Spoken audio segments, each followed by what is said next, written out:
Dr. Kalsi is a board-certified emergency medicine physician. He is with us this hour from Naperville in Illinois. Dr. Kalsi, thank you so much for being with us. And thank you for coming back to talk to CNN. Firstly, how are you and your wife as a nurse? How are you both holding up? Thank you for asking. We're doing okay. Every day is a new day. We're checking our own symptoms. We're asking ourselves if we're feeling okay. And I got to be honest with you, I get a little anxiety every time I get a little tickle in my throat or if I have a little dry cough.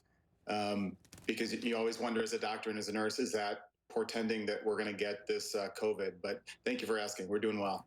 Well, thank you, and that's good news. You're about, though, to face the worst of this crisis in about a week or so. Like so many hospitals around the world, you'll be facing this crisis with a shortage of protective equipment, other medical supplies. I'd like you to very quickly to listen to Alyssa Rill. She's an emergency room nurse in Los Angeles. She spoke with Anderson a little earlier on Tuesday. Here she is. We have nurses that are going online to try to buy masks. We're contacting dentist office and nail salons ourselves, just trying to be able to get all the masks that we need. And it's sort of boggling to me that this isn't a national, why isn't it our leaders that are doing this? Why is it that it's nursing staff ourselves that are the ones responsible for trying to find the supplies that we need? Is it a similar situation where you guys are essentially trying to find and source and finance your own equipment? You know, I feel like I'm a little bit more privileged than some of these horrific tales I'm hearing from my peers in different states and different parts of the country, even maybe different parts of the world. The organizations that I work with, and I work with 8 different organizations, so far we've been able to provide at least the bare minimum requirement, a surgical mask. And for us on the front lines, the ER doctors, I'm getting a N95 or full PAPR, which is acronym for PAPR, which is kind of like that astronaut suit you're seeing in Italy and some of the Asian doctors wearing. So for that purpose, I'm actually doing very well. And they are allowing us to go online and buy our own equipment, some of my organizations, and allow us to get them fit tested, which means qualified by hospital protocols so that we can use them in the hospital and feel like we have our own that we can just keep using and then replacing our own filters. You may be getting the N95 mask, which is critical, but I'd like you to listen to the governor of your state, Illinois, talking about the problems he's encountered, and it's specifically to do with those masks. Here he is. My team is sorting through the shipment of 300,000 N95 masks the White House personally told me would be sent to our state. And while we do not have a final count on this yet, I can say with certainty that what they sent were not the N95 masks that were promised, but instead were surgical masks, which is not what we asked for. There is a big difference when it comes to protective equipment between an N95 and a surgical mask when it comes to protection from a virus, right? That is correct. The surgical mask, if you've ever seen one, I think people that are not in the medical field will feel like they're about the same. They look the same. But when you wear one, when you actually apply one, the surgical mask is open often on the sides and on the bottom.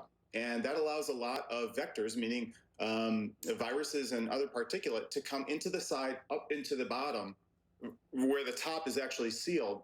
An N95 is designed to be fitted to your face so that it's completely sealed on all 4 corners under your chin, so that when you breathe out, it allows exhaust from your breath, but it does not allow you to bring in anything other than through the filtration system designed to the mask. Yeah, and one is essentially designed to protect against the virus. The other one, the surgical mask, does offer some protection, but not nearly as much. Erica Hill's report touched on this, this memo from the head of a New York hospital, the emergency department, to fellow doctors there with this advice. This is to do with ventilators. We do not have the luxury of time, data, or committees to help with our critical triage decisions. He then urged them to think more critically about who to intubate.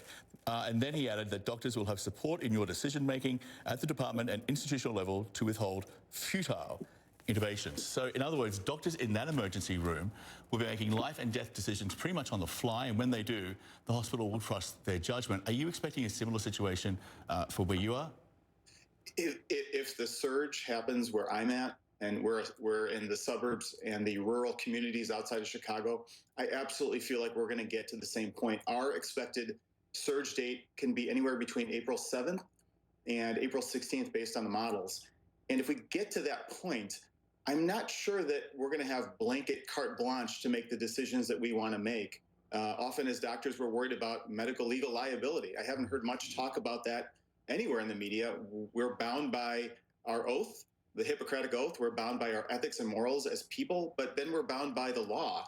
And no one's talking about a moratorium about evaluating the tort laws for doctors in this pandemic. And it's something I'd really like to hear more about because we're afraid. We're afraid of the consequences if we make those life and death decisions, which I'm starting to make now, making people DNR and potentially refusing intubation for one person because they're elderly with multiple medical problems to save a younger 40-year-old person with no medical problems. That really scares me and bothers me. We need more national talk about that.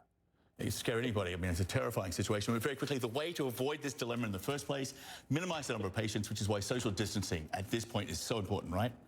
Absolutely. And, you know, I got to tell you, John, I think most of the country's done such an amazing job.